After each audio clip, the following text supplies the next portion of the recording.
Bonsoir, bonsoir à vous tous. Merci beaucoup, cher Père Jean-Sébastien. Merci pour votre invitation et pour votre confiance aussi. Je suis heureux de me retrouver ici à Montpellier. C'est pas du tout la première fois. Je me rappelle des formations FL2 et qui existent toujours, je crois. Hein. Et puis à l'époque, je me rappelle plus qui c'était. Il y avait au moins Jean Landier. Et voilà. Et donc, je suis heureux de revenir ici et puis de revenir à ton invitation, Norbert. Merci beaucoup pour la délicatesse de tes propos. Et tu as déjà dit l'essentiel. Alors, on va passer aux questions. Non, puisque tu as tombé la veste, moi, je vais tomber le col. Hein.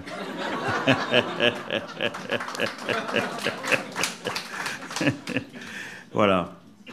Bon. Écoutez, si vous avez déjà lu le livre, je ne peux vous en faire qu'un résumé un peu plus long que ce qu'a déjà dit Norbert, mais j'essaierai aussi de l'adapter à notre situation présente aussi. Voilà, mais je vais évidemment reprendre ces choses que j'ai travaillées l'été dernier, parce que il y avait longtemps que je voulais mettre ça par écrit. Et puis le métier d'évêque, si je puis dire, nous laisse peu de temps. Donc j'avais profité l'été dernier, puisqu'il y avait de toute façon le pape à accueillir et que ce ne serait pas l'été des grandes vacances, pour faire aussi ce devoir de vacances et de pouvoir offrir ce que moi j'avais glané au fur et à mesure des responsabilités qui avaient été les miennes. Si je résume ces deux choses-là, ces deux points qui sont à l'origine du livre, c'est d'une part la responsabilité qui m'avait été confiée par mon évêque, qui était le cardinal Coffi, de créer à Marseille un centre de formation théologique qui soit orienté vers les questions que pose à la foi chrétienne la pluralité religieuse. Vous comprenez très bien pourquoi à Marseille c'est normal qu'on raisonne ainsi. Mais j'ajoute que ce n'était pas du tout mon attrait personnel. Ce qui m'a peut-être donné, sur ce sujet un peu délicat, une certaine liberté. Bon, maintenant je tombe la veste, mais je n'irai pas plus loin. Hein. Et en tout cas, voilà, ça m'a permis, en travaillant sur les relations interreligieuses et en travaillant sur les questions que ça pose à la foi chrétienne, ça m'a permis de comprendre un peu mieux ce qu'est la mission de l'Église. Et c'est l'une des deux raisons d'être de ce petit livre. L'autre raison d'être, c'est mon ministère épiscopal et le fait de m'apercevoir avec joie qu'aujourd'hui, beaucoup de jeunes en particulier sont désireux d'entretenir en eux ce zèle missionnaire et font tout ce qu'ils peuvent pour vivre cette mission. On voit fleurir le congrès mission, les congrès mission, on voit d'autres choses de ce type. Mais en regardant de plus près, je me suis dit, bon, ce zèle est à encourager, mais il est aussi à nourrir. Et que tout en étant admiratif de la disponibilité missionnaire de la nouvelle génération, je me sentais aussi appelé à donner à ce zèle la nourriture dans la tradition de l'Église dont il a besoin pour pouvoir durer. Voilà. Donc vous voyez, c'était à la fois le résultat d'une expérience assez longue sur les relations interreligieuses et en même temps le désir d'apporter une compréhension théologique de la mission qui puisse aider ceux qui aujourd'hui sont prêts à être envoyés en mission, pour reprendre l'expression de Norbert tout à l'heure, de pouvoir tenir, pour que ce ne soit pas qu'un feu de paille. Et que si ce n'est ni un feu de paille, ni un feu d'artifice, que ce soit un feu de cheminée auprès duquel on vient, et c'est tout à fait une autre chose. C'est tout à fait une autre chose. Voilà, donc c'est donc pour pouvoir mettre les bûches dans le feu, dont nous n'avons pas besoin ce soir, étant donné la température, que je voudrais reprendre avec vous les idées principales que j'ai voulu essayer d'exprimer, et puis on pourra en discuter ensuite. Si il faut résumer les choses, et Norbert a déjà commencé à le faire dans son propos, il me semble que le premier enseignement que moi-même j'ai tiré de mon expérience, c'est que l'Église, la mission de l'Église consiste d'abord à être au service de l'amour dont Dieu aime le monde. Ça paraît tout simple à dire, c'est le verset 16 du chapitre 3 de l'Évangile selon saint Jean, mais c'est capital. Et il me semble, vous voyez, que ce que je dis là, c'est pas simplement le produit d'une réflexion théorique, mais c'est aussi la trace d'un chemin de conversion. Apprendre à d'abord comprendre que Dieu aime le monde. Dieu a tant aimé le monde qu'il a donné son propre Fils. C'est pas marqué Dieu a tant aimé l'Église, c'est pas voilà, c'est Dieu a tant aimé le monde. Et au fond, l'Église est au service de cette relation d'amour que Dieu porte au monde. Et quand le monde devient mondain, Dieu continue à l'aimer. Et quand on dit ça, ça veut dire, Norbert l'a dit, ça veut dire qu'on doit comprendre que le centre de gravité de l'Église n'est pas en elle-même, sinon elle serait toujours au centre. C'est des choses qui sont faciles à dire, mais voyez, par exemple, souvent dans nos homélies ou dans nos façons de parler, on dit « Ah oui, mais il faut être attentif au monde qui nous entoure. » Mais il ne t'entoure pas. Tu n'es pas au milieu. C'est toi qui es dedans. C'est toi qui as été pris du monde. Donc il ne t'entoure pas. Donc c'est des expressions qui sont fortement enracinées, mais qui traduisent une conception géographique et spirituelle. Le centre de gravité de l'Église n'est pas en elle-même. Il est dans l'amour dont Dieu aime le monde. Et elle est au service de ça. Ça veut dire que le centre de gravité de l'Église n'est même pas dans une relation privilégiée qu'elle entretiendrait avec Dieu. Comme s'il y avait l'Église et Dieu, puis les autres aussi, mais pour aller à Dieu ou pour recevoir l'amour de Dieu, il faut qu'il passe par elle, parce que c'est elle qui a la situation privilégiée. Non, elle est au service de l'amour dont Dieu aime le monde. Comment voulez-vous que quand elle comprend ça, elle ne cherche pas continuellement à vivre l'hospitalité? Non seulement l'hospitalité qu'elle offre, mais l'hospitalité qu'elle reçoit. Comment voulez-vous que quand elle prend conscience de ça, elle ne se limite pas à savoir ce qu'elle peut apporter au monde, mais qu'elle comprenne aussi ce que le monde peut lui apprendre, lui apporter, lui donner. Dieu a tant aimé le monde. Ça veut dire, l'Église, et Norbert a employé le mot, dans sa mission, est conviée à un décentrement.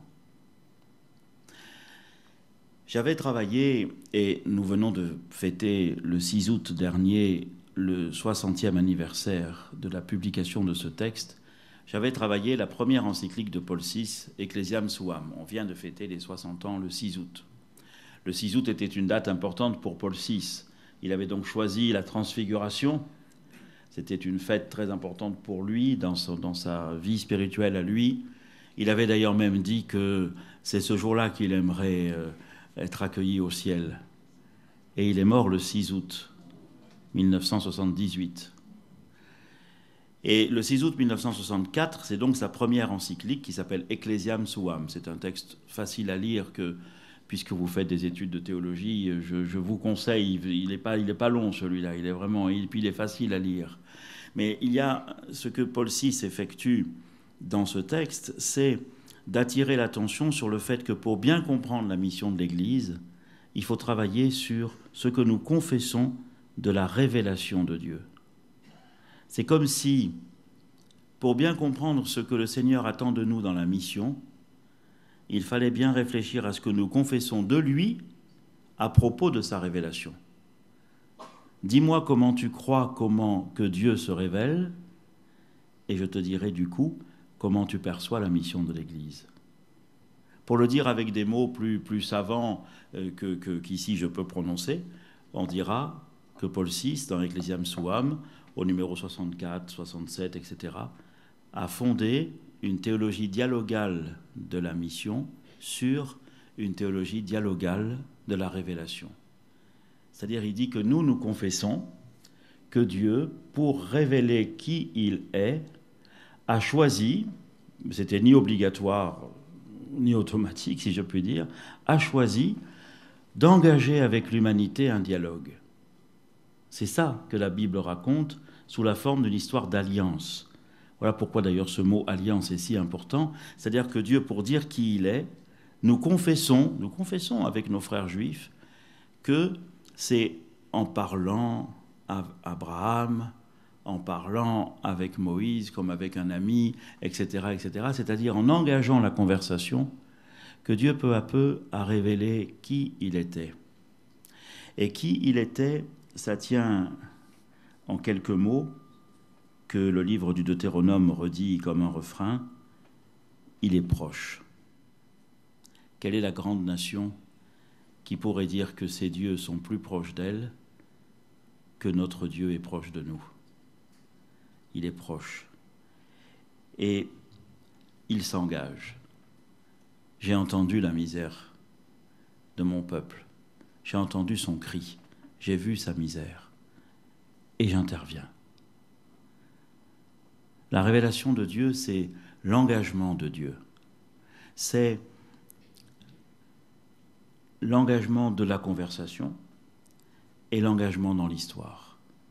Et Paul VI dit, eh bien, de la même façon que nous confessons ce caractère dialogal de la révélation, nous comprenons que la mission de l'Église, qui doit s'ajuster au geste de Dieu, doit elle aussi être comprise de façon dialogale. Autrement dit, être au service de la relation dont Dieu aime le monde, c'est engager avec l'humanité, et l'expression là est encore de Paul VI, un colloquium salutis, c'est-à-dire un dialogue de salut. Pour nos communautés aujourd'hui, ne serait-ce que ça, c'est déjà très important.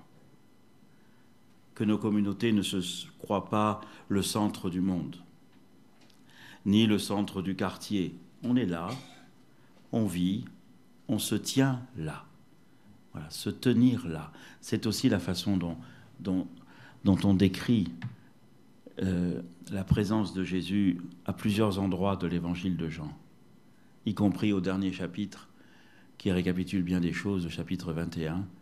Et sur la plage, Jésus se tenait là et avait allumé un petit feu où déjà il y avait un peu de pain et un peu de poisson. Se tenir là. Au fond, quand on y réfléchit bien, c'est une des choses qui caractérise la mission de l'Église. Et où voulez-vous qu'elle soit mieux placée que là où le Seigneur se tient? Pierre Claverie disait « Il faut que l'Église se tienne là, sur les lignes de fracture de l'humanité blessée. » C'est déjà tout un programme. C'est déjà tout un programme. Mais en faisant ça, vous voyez, on accorde notre compréhension de la mission à notre confession de la révélation. Excusez-moi, mais vous allez travailler sur la révélation. Vous avez déjà travaillé, hein. Mais ça, c'est un point très important. Moi, quand j'étais plus jeune, la révélation, souvent, c'était un paquet de vérités qui serait tombé du ciel et que nous, on a de la chance qu'on n'était pas trop loin. Alors, on a pu connaître tout ça que les autres, ils n'ont pas connu. Et nous, alors, notre mission, c'est de faire connaître le paquet de vérités que maintenant on connaît. Et voilà. Et ça va pas loin.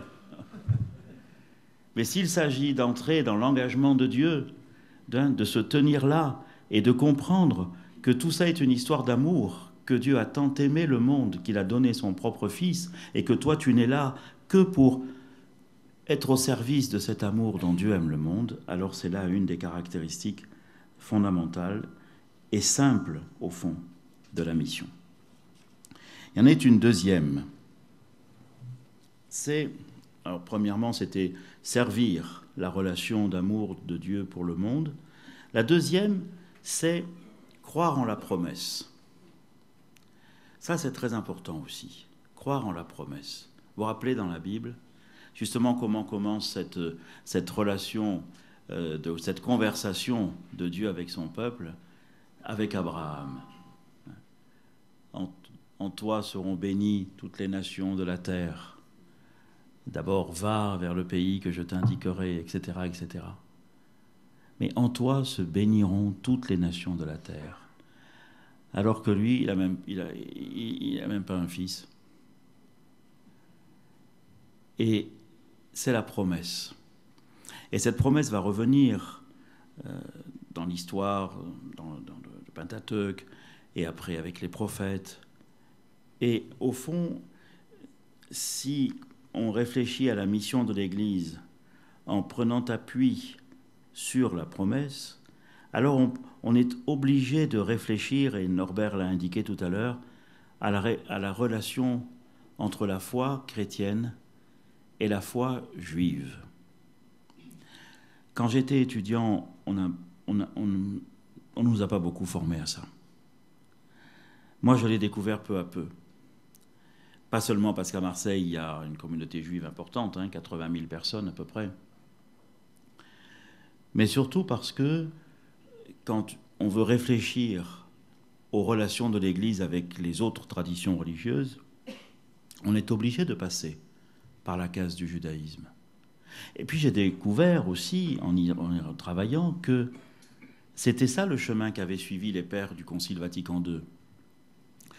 Dans les réunions préparatoires pour le Concile Vatican II, vous ne trouvez jamais l'idée qu'il faut travailler sur les religions, ni même qu'il faut travailler sur la relation avec le judaïsme. Alors que quand même, on est en 62, où les commissions préparatoires c'est 60, et que ça fait que 15 ans après la Shoah. Mais personne, aucune commission n'avait demandé ça. Et l'impulsion est venue de Jean XXIII lui-même. Et l'impulsion de Jean XXIII, elle venait de sa propre expérience quand il était à Istanbul et même un peu avant à Sofia.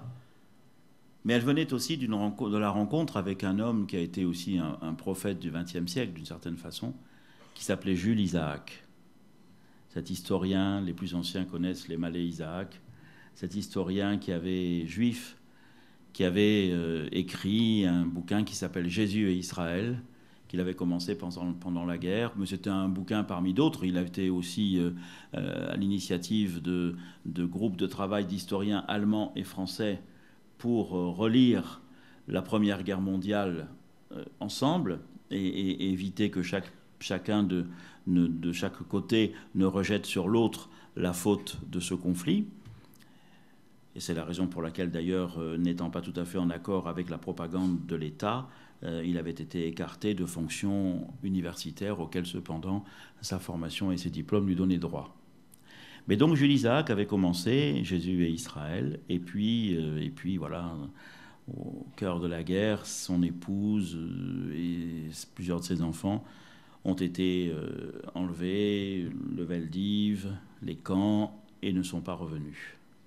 Mais sa femme avait eu la possibilité, à Drancy, de lui écrire un petit billet sur lequel elle lui donnait quelques nouvelles en disant « Ne t'inquiète pas, nous allons bien ». Et elle lui disait « Et toi surtout, finis le livre que tu as commencé ». Et à partir de là, ce livre, au lieu d'être simplement un autre livre, est devenu une cause. Et quand le livre a été publié, 1946, Isaac a participé à la conférence de Seelisberg en 1947, qui déjà cherchait avec des théologiens protestants, catholiques et juifs, comment extirper de la pastorale, de la prédication, de la catéchèse chrétienne, tout ce qui pourrait nourrir l'antisémitisme. Donc Isaac a participé à ça. Maritain était aussi invité, Charles Journet y était aussi, etc. Et ensuite, Isaac est allé trouver Pie XII, puis Jean XXIII. Et leur présentant à l'un puis à l'autre le résultat de ses travaux, qu'il avait continué en plus du livre, bien sûr, et attirant ainsi l'attention de Jean XXIII sur l'importance pour l'Église non seulement de lutter contre l'enseignement du mépris, pour reprendre une de ses expressions, mais aussi de réfléchir aux liens spirituels profonds qui unissent la foi juive et la foi chrétienne. Et donc, ayant travaillé tout ça, j'en ai conclu que pour bien comprendre la mission de l'Église, il faut la situer sur l'horizon de la promesse. Ça veut dire, l'Église, la mission, c'est l'œuvre de Dieu. C'est la missio Dei, comme disaient nos anciens. Et l'Église n'a pas le monopole de la missio Dei. Le peuple juif a aussi une mission. Et la mission du peuple juif, c'est de croire en la promesse. Croire qu'un jour viendra où, en dépit de toutes les vicissitudes de l'histoire, toutes les nations convergeront vers Jérusalem. Toutes les nations seront bénies en Abraham. Croire en cette promesse et vivre de telle sorte que, dans la vie quotidienne, les exigences, les préceptes, les commandements soient vécus dans la foi en cette promesse, quand bien même ils sont incompris de l'environnement.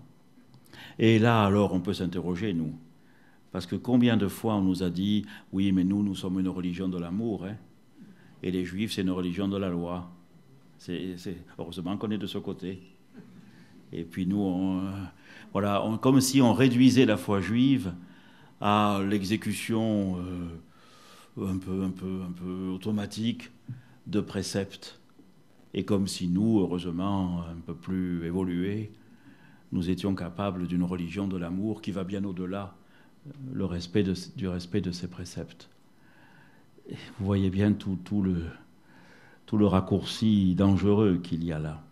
Et quand on relit l'histoire, on voit bien aussi comment la persistance de cette altérité juive n'a cessé d'interroger l'Église, parfois pour la remettre en question, souvent pour la rendre intolérante par rapport à cette altérité. Or, que dit la foi de l'Église aujourd'hui? Eh bien que nous, les Juifs, comme disait Jean-Paul II, sont nos frères aînés, que nous ne pouvons pas, et elle ne le dit pas d'aujourd'hui, elle le disait déjà quand on a condamné Marcion au IIe siècle, en 144. Elle disait déjà qu'on ne peut pas enlever le Premier Testament de nos Bibles, comme Marcion le souhaitait, les réduisant ainsi simplement au Nouveau Testament, et encore dans le Nouveau Testament, et on pouvait élaguer, hein, parce qu'il y a des choses un peu trop contaminées encore par le judaïsme, pour ne garder que l'essentiel, puisque de toute façon, tout ça était aboli. Ils n'avaient pas vu que c'était simplement accompli. Et donc, depuis longtemps, l'Église lutte en elle-même avec ce mystère d'Israël, pour reprendre le titre d'un beau livre, ce mystère d'Israël.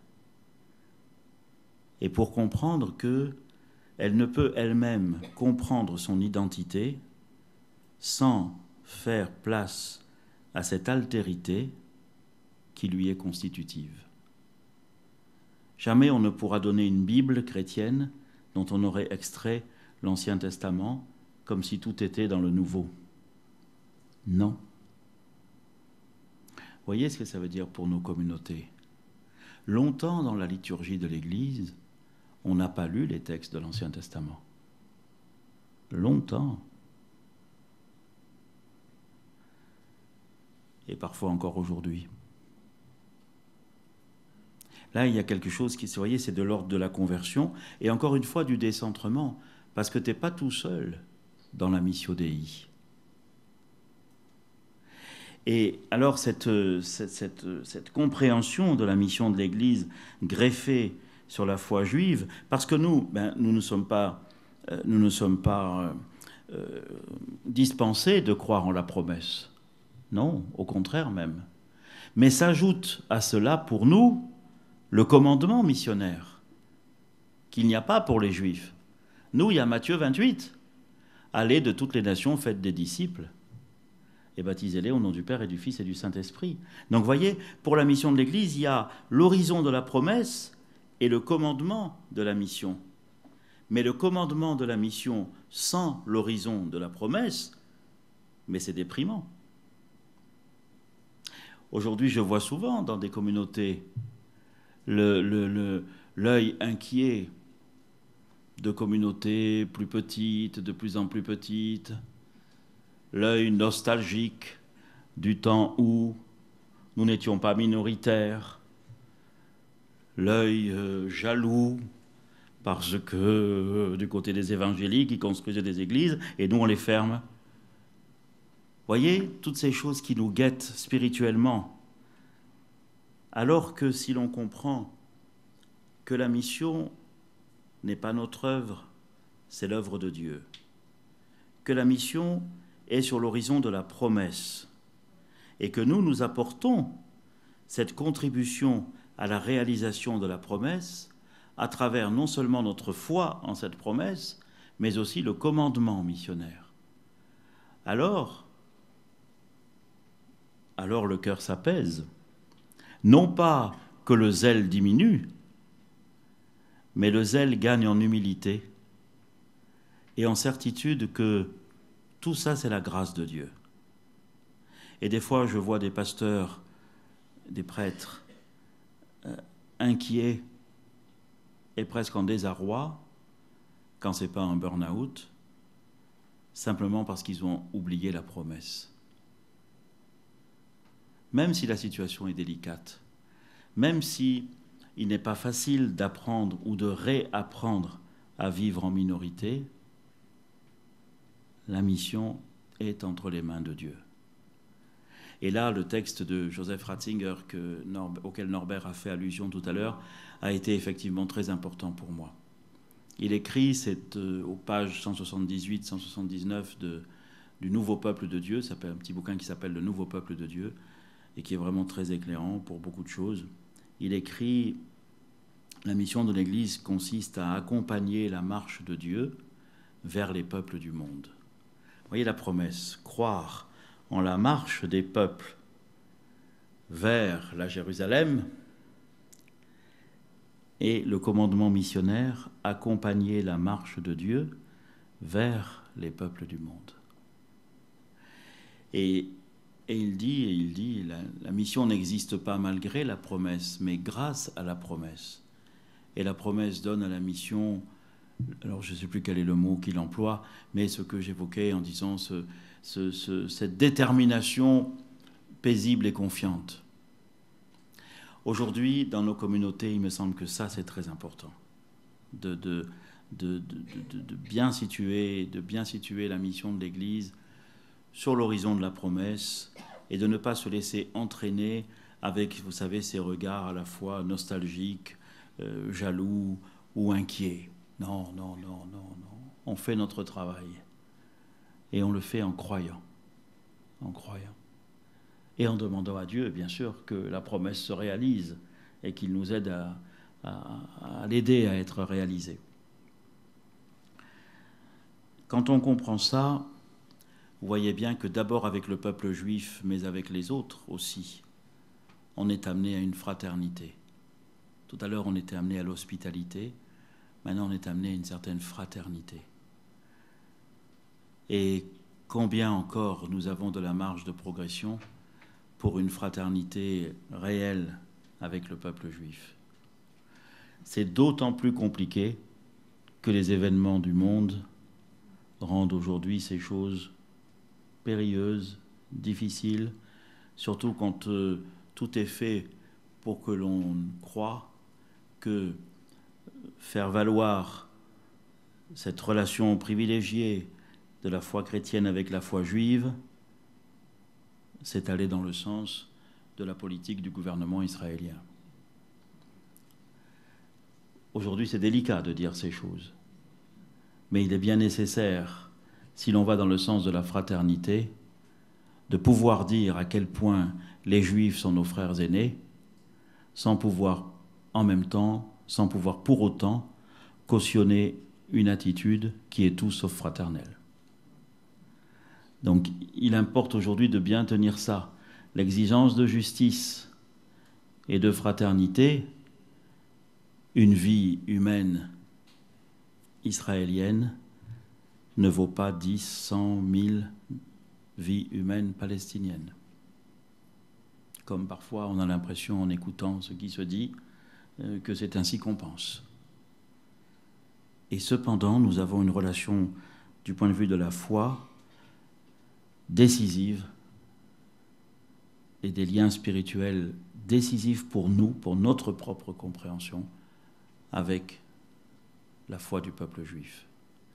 Et vous voyez aussi cette conversion très, très délicate qu'il nous faut vivre pour comprendre qu'on ne peut pas décliner notre identité sans faire part à une altérité. Dans la société d'aujourd'hui, c'est extrêmement important aussi. Et les identités qui prétendraient ne pas être contaminées par quelque altérité que ce soit deviennent, comme disait Mahalouf, des identités meurtrières. Et il n'en manque pas aujourd'hui. Donc là aussi, il y a une mission de l'Église, vous voyez, qui n'est pas simplement de se comprendre elle-même, mais qui est d'apporter une contribution à la situation de notre société en s'appuyant sur notre confession de foi. Voilà. Ce n'est pas un engagement politique, mais c'est un engagement qui a aussi évidemment une dimension politique, parce que tout ça est politique aussi, mais c'est un engagement qui s'appuie sur notre confession de foi. Donc voilà, un autre aspect. Et puis le troisième et dernier aspect, si tu veux, pour comprendre aussi ce qu'est la mission, ce qui m'a aussi, à moi, beaucoup marqué, c'est la coopération avec l'Esprit Saint. Voilà. La mission, c'est servir la relation d'amour que Dieu porte au monde. La mission, c'est croire en la promesse et ainsi approfondir les liens entre la foi juive et la foi chrétienne. Et la mission, c'est apprendre à coopérer avec l'Esprit Saint. Ça peut être plus rapide là, mais parce que c'est coopérer avec l'Esprit Saint. Tu n'es pas le responsable dernier de la mission, c'est lui. Et en fond, tu dois passer ton temps à essayer de comprendre comment fait l'Esprit Saint. La première chose, c'est de voir comment il a fait avec nous. Et chacun, chacune, dans l'histoire de sa vie, pourrait dire comment l'Esprit Saint s'y est pris pour l'amener à la foi. C'est aussi la raison pour laquelle dans le livre, il y a une longue partie qui raconte la vie. J'ai toujours pensé d'ailleurs que pour comprendre ce que quelqu'un dit, il faut souvent connaître un peu mieux ce qu'il a vécu. Et ça éclaire sur beaucoup de choses. À la fois sur les richesses et sur les limites, mais ça éclaire. Et donc comment l'Esprit Saint s'y est pris avec nous. Et puis l'Esprit Saint, il souffle où il veut, et il est présent et agissant partout. Et donc la mission consiste à apprendre à travailler avec lui. Et c'est tout un programme. Jean-Paul II écrivait dans Redemptoris Missio numéro 28 cette phrase qui pouvait passer inaperçue, mais qui pourtant a une très grande importance.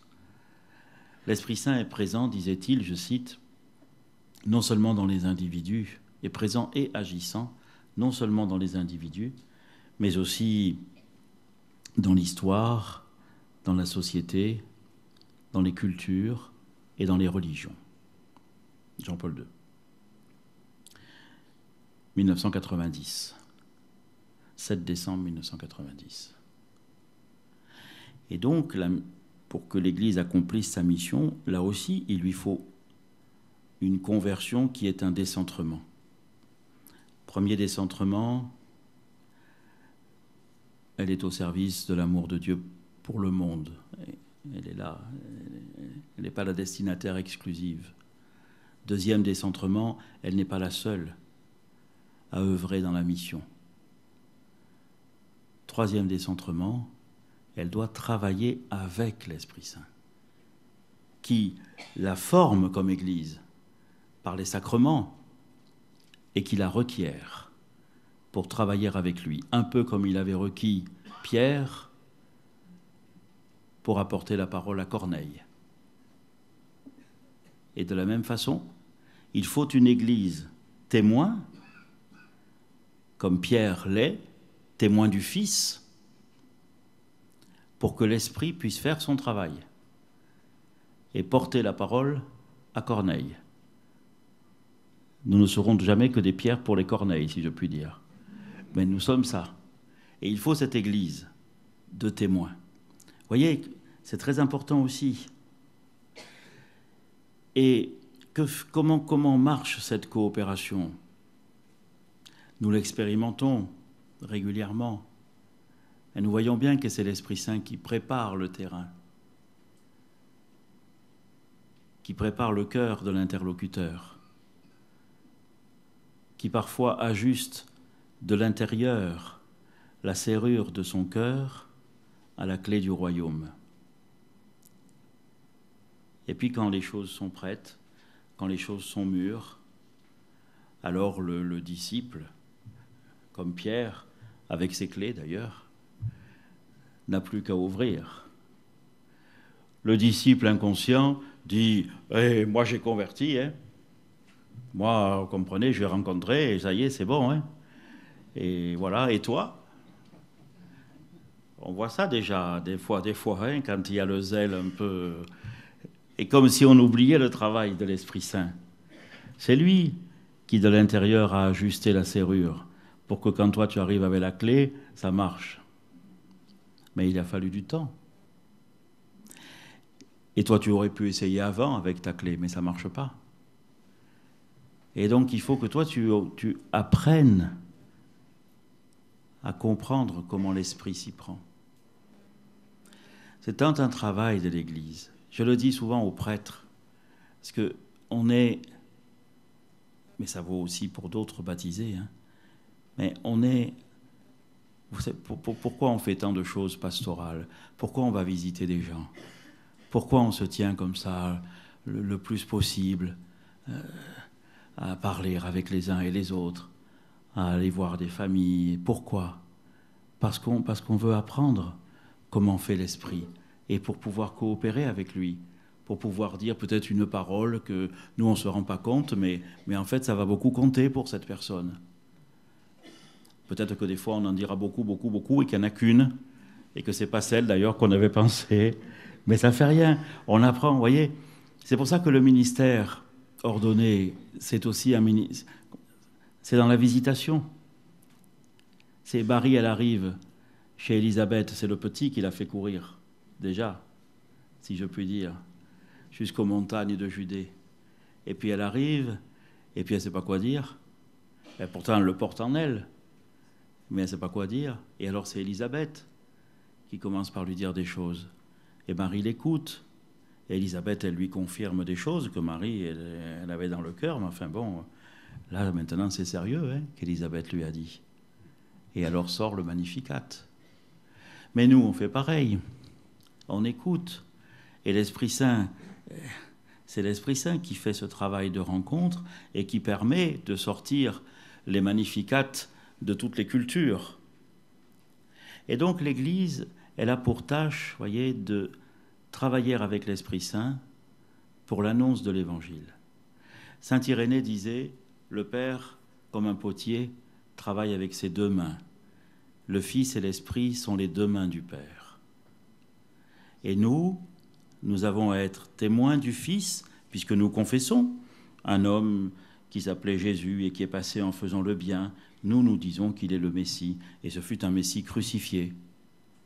Et nous confessons, nous sommes témoins de ça. Il ne suffit pas de le dire, il faut se tenir là, se tenir à sa place, c'est-à-dire pas toute la place, et puis se tenir prêt à pouvoir, au moment voulu, travailler avec l'Esprit Saint. Voilà, vous avez les trois expressions. Pour la première partie, se tenir là. Pour la deuxième, se tenir à sa place. Et rien qu'à sa place. Comme des serviteurs inutiles. Et la troisième, se tenir prêt. Pour le travail et la coopération avec l'esprit. Et alors, il faut aussi, là encore, comme toujours, une conversion. Et la conversion, elle consiste à prendre conscience que l'éventuelle conversion de l'autre et la mienne vont de pair. Que si l'autre à qui je parle de l'Évangile a l'impression que moi, c'est bon, quoi. Maintenant, l'Évangile, je l'ai intégré, et maintenant, moi, je fais c'est comme les Tupperware, quoi. Une fois que vous l'avez, vous faites la réunion pour le dire aux autres. Mais donc vous faites, vous colportez l'Évangile et vous le faites bien parce que vous avez appris beaucoup de choses. Puis en plus, vous avez fait la formation ici à Saint-Guilhem, alors tout va bien. Hein, vous savez ce dont vous parlez et c'est bon. Et risquant toujours d'oublier, et c'est pour ça que je le souligne parce que c'est une conversion, que moi, j'ai pas fini de me convertir à l'Évangile. Et même que dans la rencontre avec cet interlocuteur qui découvre le Christ à cause du témoignage que je donne et surtout à cause du travail de l'Esprit Saint, a besoin aussi de comprendre que l'Évangile que je lui présente, moi aussi, j'ai encore besoin de m'y convertir. Et même que certaines choses que dans sa conversion à lui, il finira par exprimer, m'éclaireront sur ce que je croyais savoir, mais que je n'avais pas encore approfondi à ce point de l'Évangile. Car Dieu, comme disait saint Anselme, est toujours plus grand que ce que l'on croit savoir à son sujet. Et un jésuite que le pape aime bien, qui s'appelle Michel de Certeau, écrivait dans un article en 1963 ces petites phrases lumineuses. Il disait, dans ce processus de conversion qui va avec la mission, c'est une épreuve. On rencontre Dieu, disait-il, on découvre Dieu dans les rencontres qu'il suscite. Et il disait, c'est comme si certaines fleurs encore closes de notre jardin chrétien avaient besoin, pour pouvoir éclore, du soleil qui leur viendrait de ces autres cultures que ne ponctue pourtant aucun signe chrétien. Voyez ce travail de conversion et, de nouveau, de décentrement. Parce que tu coopères avec l'esprit. Mais tu n'es pas, comment dire, ta participation est requise. Certes, l'esprit peut se débrouiller sans toi, mais il veut avoir besoin de toi. Et toi, tu dois apporter ton témoignage, pas n'importe comment, se tenir là, à sa place, et prêt. Et donc, il faut beaucoup de patience. Quand on vit ça, et je terminerai par là, parce que je n'ai pas regardé l'heure, mais je crois qu'il faut, quand on vit ça, on comprend un petit peu mieux que la mission de l'Église, c'est d'accomplir sa vocation de catholicité. La catholicité pour l'Église, ce n'est pas une étiquette qu'on mettrait dessus pour savoir que nous, on n'est pas protestants ni orthodoxes. Si c'est ça, c'est vraiment rabaisser beaucoup le sens du mot. La catholicité, c'est une dynamique, une vocation, une mission qui consiste à aider le Père, en coopérant avec l'Esprit, à pouvoir un jour tout récapituler dans le Fils, ainsi que saint Paul le dit. Un jour, tout sera récapitulé. Le Père récapitulera tout dans le Fils. Et nous confessons que dans la mort et la résurrection du Christ, tout est accompli, mais nous savons que le salut qui est bel et bien accompli est en espérance. Et qu'un jour viendra où, réunis dans la maison du Père, tout sera récapitulé en Christ. Et au fond, la récapitulation est, en Christologie, le fondement de la catholicité en ecclésiologie. La mission, c'est de vivre la catholicité de l'Église en vue de la récapitulation de toutes choses en Christ. C'est pour ça que rien de ce qui est humain ne nous est étranger. C'est pour ça que partout où tu iras, tu pourras accomplir la part de mission. Et que même si c'est petit, eh ben, tu le feras. C'est ta part de mission, c'est dans cette longue dynamique de la catholicité. Pour terminer vraiment, les 3 décentrements ne sont pas faits pour qu'il n'y ait plus rien au centre, mais dans notre vie et dans notre mission d'église, là, dans l'année qui vient, plus on se décentre de soi-même, mieux on perçoit ce qu'il faut mettre au centre. Et ce qu'il faut mettre au centre, c'est le Christ. C'est le Christ. Ça paraît simple de dire ça, hein. Mais dans la phase où nous sommes de la vie de l'Église, le synode et toutes les choses que nous traversons, il me semble que pour les années qui viennent, comptera beaucoup notre attachement au Christ et notre approfondissement de notre confession de foi christologique. C'est vraiment très important. Et deuxièmement, si tu mets le Christ au centre, tu verras, les plus proches de lui doivent être aussi au centre, et ce sont les pauvres. Et dans les années qui viennent aussi, et nous y sommes déjà, l'Église et les jeunes ont bien compris que c'est en passant par la porte du service des pauvres qu'ils ont le plus de chances de s'approcher du Christ. Et ce qui vaut pour leur instinct évangélique vaut comme message pour toute notre Église. Alors, au seuil d'une année de travail théologique, et je vous sais gré de faire ce travail, parce que c'est très, très important, je ne peux que vous souhaiter d'approfondir le mystère de la foi, d'amener l'Église à se décentrer d'elle-même pour mieux comprendre sa mission, et surtout, vous-même personnellement, et dans les communautés qui sont les vôtres, à mettre le Christ au centre et les pauvres avec lui. Je vous souhaite une très bonne mission et vous remercie de votre attention.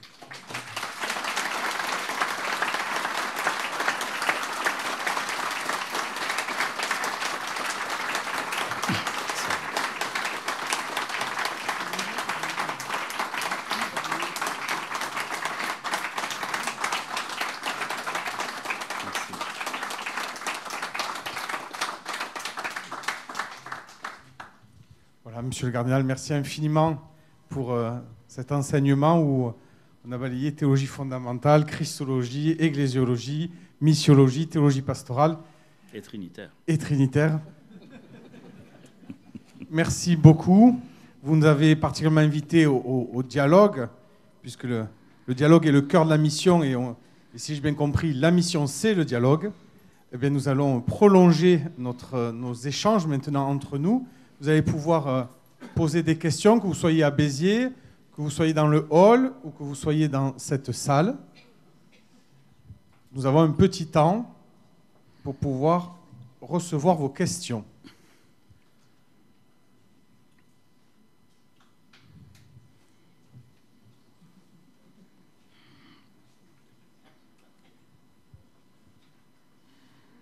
Alors au début, personne ne prend la parole, après il nous manque du temps. Ah, voilà. Alors je vais lancer les hostilités.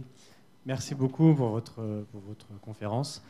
Ce que je retiens particulièrement, c'est la mission, finalement, ça n'est pas donner ce qu'on aurait plus que les autres, mais c'est peut-être plutôt donner un désir ou donner même un manque. Donc plutôt que de donner de l'eau, en fait, on donne soif. Ça, je le retiens et merci pour ça. Ma question, quand même, c'est quelle place la mission doit-elle quand même laisser à l'urgence et à l'inquiétude ? Ou est-ce que c'est à complètement bannir ? Je pense à Saint-Dominique, il y a des dominicains parmi nous qui priaient, qui pleuraient la nuit, « Mon Dieu, ma miséricorde, que vont devenir les pécheurs ?» Est-ce que ce sentiment de détresse, cette émotion d'inquiétude est à exclure du zèle missionnaire ? Ou est-ce que quand même, il faut aussi, pour avoir ce zèle, un peu d'urgence, un peu d'inquiétude ? Merci, c'est une très bonne... Merci pour cette très belle question. On ne peut pas l'exclure parce que ça en fait partie. C'est vital pour la mission que de se préoccuper sérieusement de ce que les autres découvrent, ce qui nous fait vivre. Ce qui serait, à mon avis, à éviter, c'est que cette préoccupation nous obsède. Et que, par souci d'efficacité de ce qu'on pourrait faire afin d'être apaisés nous-mêmes quant à la tâche missionnaire, on en oublie que l'urgence de la mission va toujours de pair avec la patience de l'esprit. Et que donc c'est à nous de travailler cette relation entre urgence et patience. J'ai eu à travailler, moi j'ai beaucoup appris de Charles de Foucault. Lui, c'était pas l'écumain, c'était les Marocains et les Touaregs. Mais d'abord les Marocains. Et Dieu sait si ça l'a dévoré, ça. Ça l'a dévoré. Et tout ce qu'il pouvait écrire comme règle pour que des gens viennent, pour que enfin les Marocains, et, vous voyez, une stratégie missionnaire au Maroc, et puis il n'y a rien qu'à marcher. Voilà. Et ça m'a beaucoup marqué, ça, si vous voulez, on ne peut pas l'extraire, cette impatience, on ne peut pas l'extraire, mais c'est un travail de conversion aussi. Et Foucault a finalement choisi, non, il n'a pas choisi, mais enfin, il a vécu ça en mettant au centre et aux avant-postes le tabernacle. Et d'une certaine façon, il a transformé en urgence d'adoration le constat de l'impuissance de sa mission. Et c'est ça qu'il a porté et qui est une leçon aussi pour nous aujourd'hui. Voilà. Merci.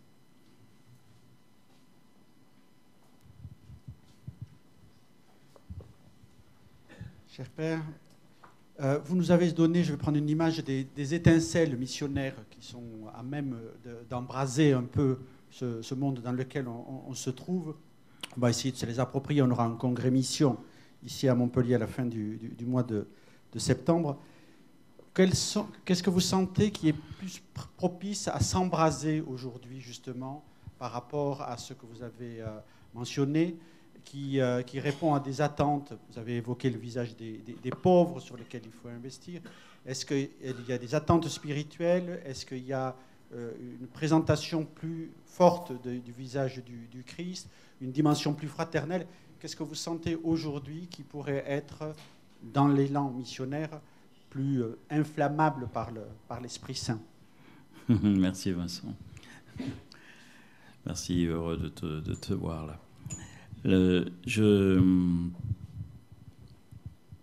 Dans ce que tu as dit déjà, il y a des exemples importants. C'est-à-dire, on voit, il me semble, en tout cas à Marseille, ce que j'observe, c'est l'importance de fraternité.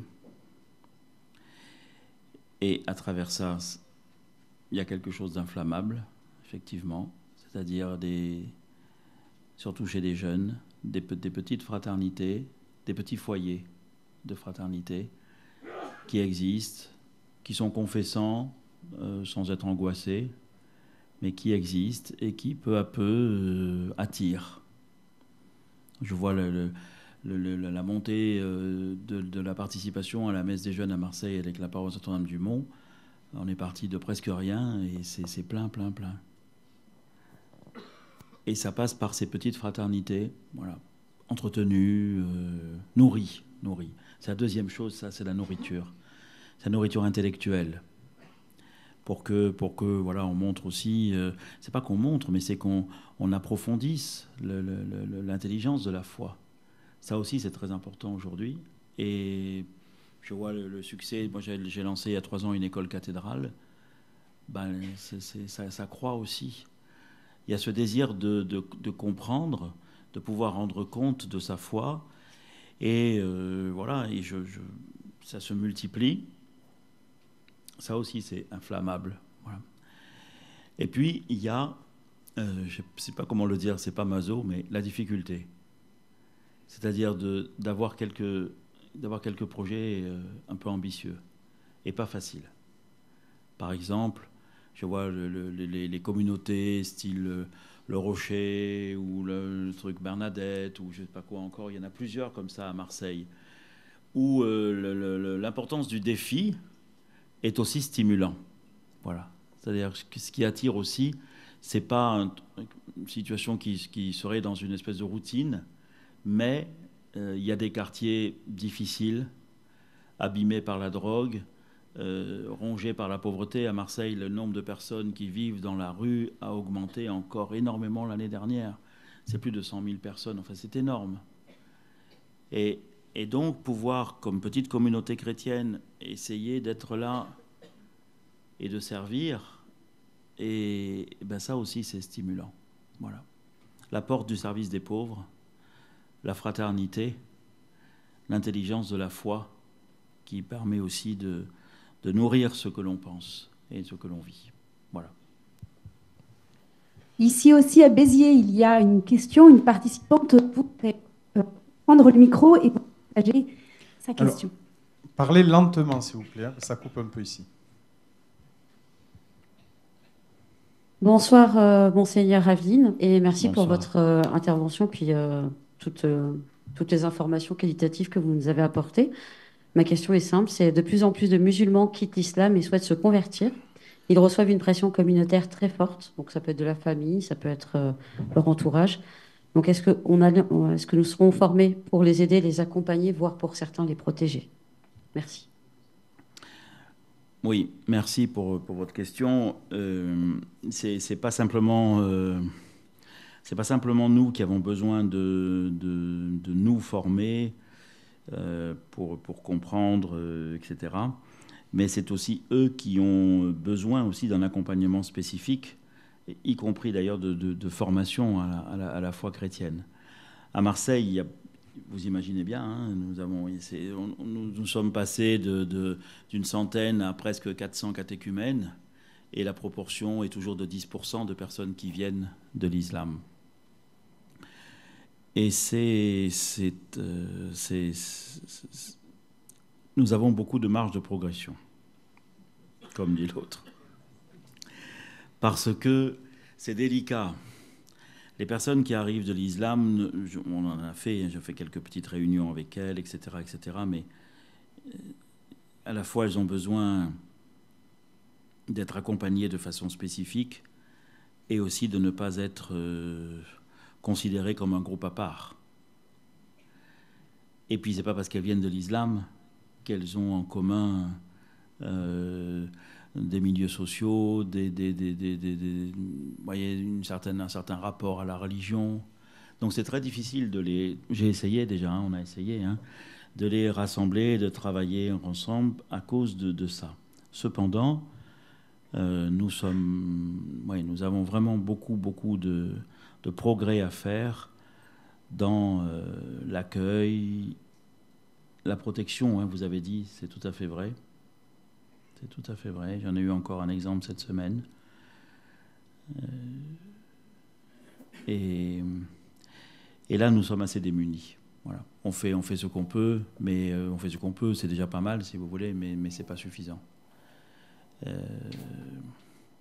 Et on voit aussi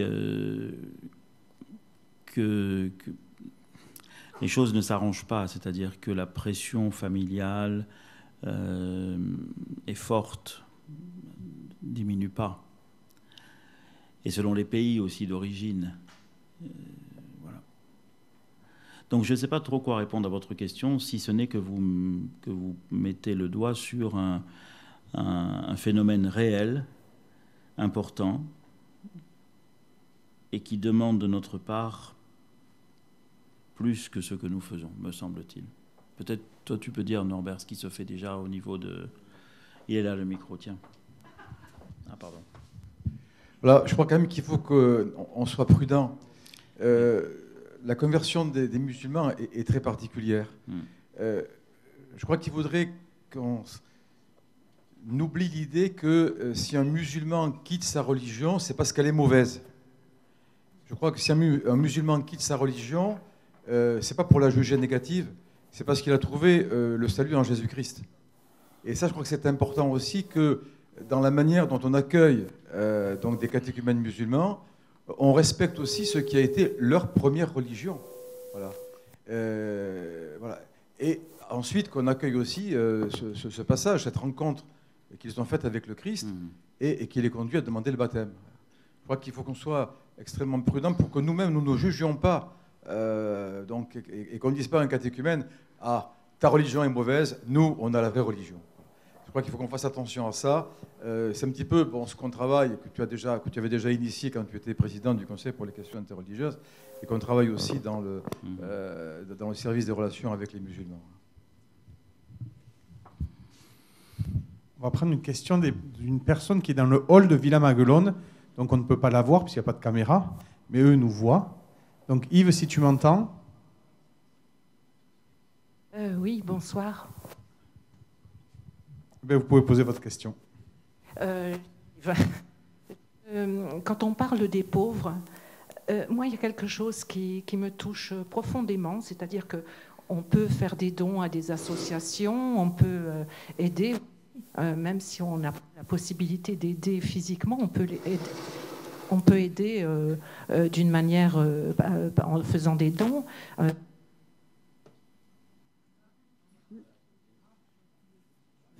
La seule pratiquante et croyante. J'ai des personnes qui sont, je me prends en exemple, mais je ne pense pas être la seule. Et moi, je me dis en mission, je suis désemparée. On n'entend pas la question. Hein. Quand on pauvres qui n'ont pas de... Mais c'est pas loin, hein, elle peut venir. Alors, le temps.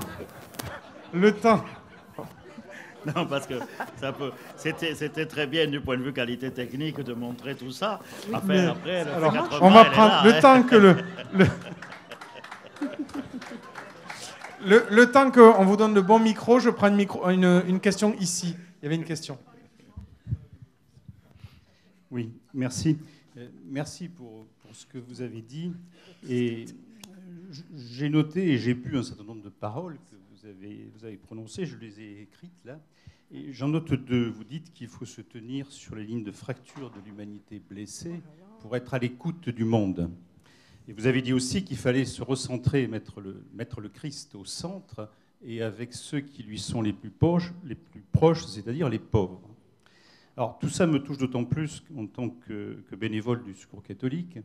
Mais j'ai une question, c'est qu'il me semble quand même qu'aujourd'hui, l'Église en général s'est un petit peu éloignée de la société et d'un certain nombre d'actions dans la société, ce qu'elle n'avait pas fait d'ailleurs au sortir de la guerre, où là on avait des actions auprès des milieux, de différents milieux, et une présence dans la société. Aujourd'hui, on le trouve beaucoup moins. Et je ne parle pas de ceux qui nous prêchent et qui nous disent qu'il faut combattre cette société, une espèce de combat. Donc là, j'ai apprécié vos paroles. Deuxième point et deuxième question, j'ai apprécié ce que vous avez dit. Oui, ce que vous avez dit sur les relations avec le judaïsme et les juifs. Mais ce que je voudrais dire, c'est que moi, j'ai l'impression que beaucoup de catholiques aujourd'hui n'ont pas encore fait le chemin que vous proposez, et notamment au regard du conflit palestinien et ce qui arrive quelquefois à des positionnements qui ne sont pas toujours compréhensibles. Oui, c'est vrai, c'est vrai. C'est vrai, à mes yeux, c'est fondamental, mais c'est pas facile. D'ailleurs, si c'était facile, il y a longtemps que ce serait acquis. Mais c'est pas facile, ça, la relation avec le peuple juif. Certains ont déjà entendu ça, mais bon, je le redis, une fois, je faisais la conférence comme ça en Corse, et alors à Bonifacio. Et alors j'explique Zélisberg, Jules Isaac, et puis tout ce qu'on avait décidé à Zélisberg dans la catéchèse et la prédication. Il fallait pas dire que... Enfin, il fallait toujours dire quand même que Jésus était juif, et puis que tous les apôtres étaient juifs, et puis pas dire aussi que le peuple juif était déicide. Enfin bref, tout ça, tout ça. Et alors à la fin, il y a une dame un peu âgée qui lève la main pour poser la question, et elle dit, bon, mon père, j'ai compris, hein, non, mais j'ai compris, Jésus était juif, hein. Jésus était juif. Non, mais j'ai compris. Et puis tous les apôtres aussi, ils étaient juifs. Non, j'ai compris. Mais enfin, mon père, pas la Madone quand même.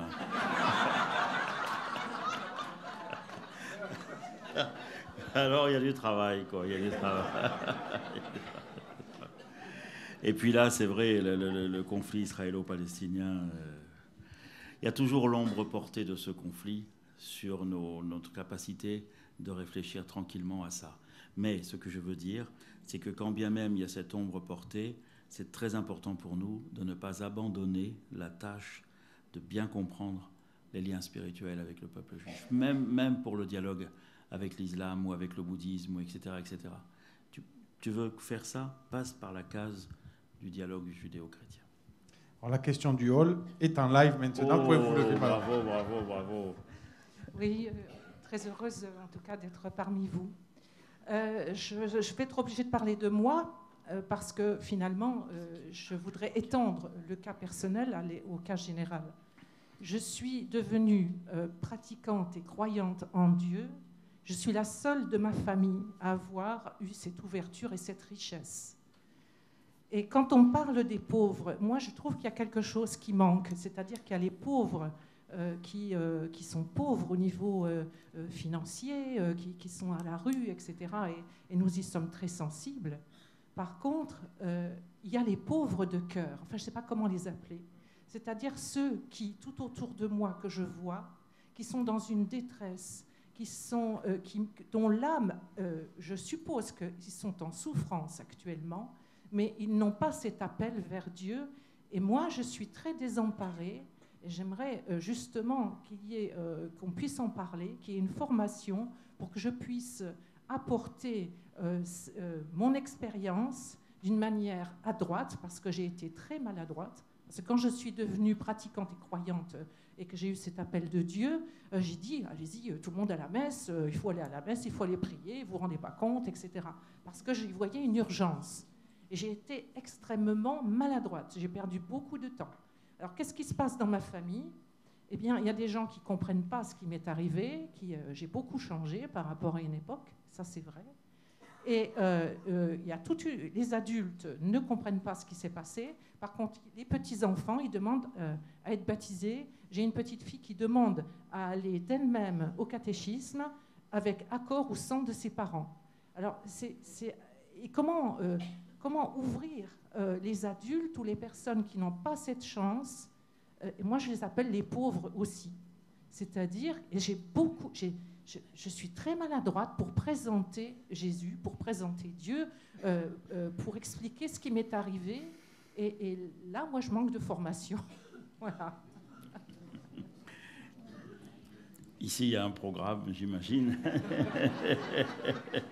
Ici, il y a un programme pour ça. Mais merci de votre question, parce que voilà, d'abord, il n'y a pas qu'une catégorie de pauvres. La pauvreté, peut-être, d'ailleurs, est encore parfois... On ne peut pas comparer les choses, mais elle peut être aussi très rude, surtout si elle se cache. C'est-à-dire si pour préserver les apparences, on ne montre pas la souffrance de sa propre solitude ou de ce qui s'est passé dans sa vie, bien sûr. Et puis, votre question aussi, elle montre que on peut parler de religion, de tout ce qu'on veut, mais enfin, on est tous devant les mêmes questions de l'existence. Qu'est-ce que la vie ? Qu'est-ce que la mort ? Pourquoi le mal ? Qu'est-ce que le bonheur ? Toutes ces questions-là qui sont fondamentales, et c'est là-dessus qu'on se retrouve. C'est pour ça qu'il peut être maladroit de réduire à des questions cultuelles ce qui doit d'abord être existentiel. Et c'est dans cette proximité existentielle avec les questions, les souffrances, les épreuves de toute vie, que petit à petit, dans la proximité, comme Dieu, dans l'amitié, comme Dieu, on peut en venir à montrer ce qui nous fait vivre. Et le confesseur de Charles de Foucault, qui s'appelait l'abbé Huvelin, peu avant de mourir, avait dit cette phrase que Foucault a méditée ensuite longtemps, c'est « J'aimerais qu'en me voyant, on dise « Si cet homme-là est bon comme ça, combien doit être bon le Dieu auquel il croit ?» Ça suffit pour la vie. Il y a à Béziers une personne, Philippe Mercier, qui souhaite poser une question. Oh, Jean-Marc, je n'ai pas de question à poser. Oui. Je voulais simplement te dire qu'au fond, on ne sait jamais. finalement, tes paroles ont fait en moi le travail que tu as décrit. Parce qu'au fond, on pense toujours qu'on est bien converti et il faut encore se convertir. Alors, je bénis Dieu et je me suis retrouvé d'il y a 40 ans ou 45 ans, quand tu faisais un exposé en cours à Avignon. Quand l'exposé était fait, on était devenus plus intelligents. Alors, merci. Merci Philippe, merci Philippe.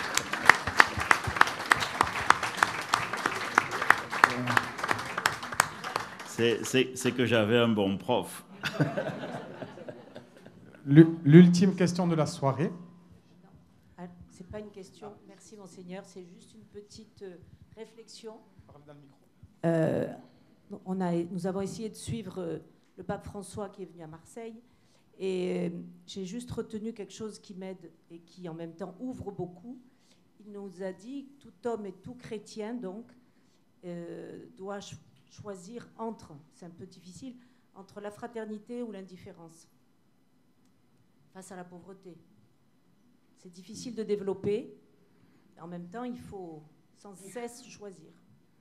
Oui, merci d'avoir retenu cette phrase-là, hein, c'est-à-dire l'indifférence, c'est un poison. Et c'est vrai que le travail de fraternité, d'hospitalité, est un remède à ce poison. Mais encore une fois, pour reprendre l'intervention de tout à l'heure, ça ne concerne pas seulement les chrétiens. Je me souviens de la chanson de Goldman, « Tout mais pas l'indifférence ». Ou pour les plus anciens, de Gilbert Bécaud, « L'indifférence, elle vous tue à petit feu ». Et donc c'est vrai que le pape est très marqué par une indifférence à la fois personnelle et collective qui aujourd'hui ronge nos sociétés. Personnelle parce qu'il y a des pauvres à côté qu'on ne voit pas et on ne cherche pas. Et donc il faut créer des petites fraternités, il faut travailler l'hospitalité, il faut ci, il faut ça. Et puis il y a l'indifférence collective. Qui d'entre nous prend vraiment le temps qu'il faudrait? Pas moi, j'en prends, mais pas assez, pour mieux comprendre ce qui est en train de se passer dans le monde, en Ukraine, au Soudan, ces jours-ci, à Gaza, etc., etc. Qui prend le temps par rapport aux migrants? C'est ça qui touche le pape. C'est qu'il y a, comme Jean-Paul II avait dit, il y a des structures de péché, mais il y a aussi des structures d'indifférence. Et nos outils pratiques sont aussi, si nous n'y faisons pas attention, une forme subtile d'anesthésie en nous de notre capacité d'indignation. C'est ça que le pape voulait dire. Et la capacité d'indignation, ça fait aussi partie de la foi. Il n'y a pas besoin d'être croyant pour être capable de s'indigner et de résister, mais comme croyants, nous devrions être les premiers. J'étais à Münster il y a 3 jours et je suis allé sur la tombe de Karl Leusner et d'un certain nombre d'autres qui sont des Allemands, qui ont résisté au nazisme et qui ont été torturés, camps de concentration et tués. Il ne faut jamais oublier ça non plus dans les temps qui viennent. C'est que la foi n'est pas quelque chose qui nous assure une vie tranquille. Elle suscite une capacité d'indignation qui est la meilleure lutte contre le fléau ou le fanatisme de l'indifférence. Merci d'avoir rappelé ça.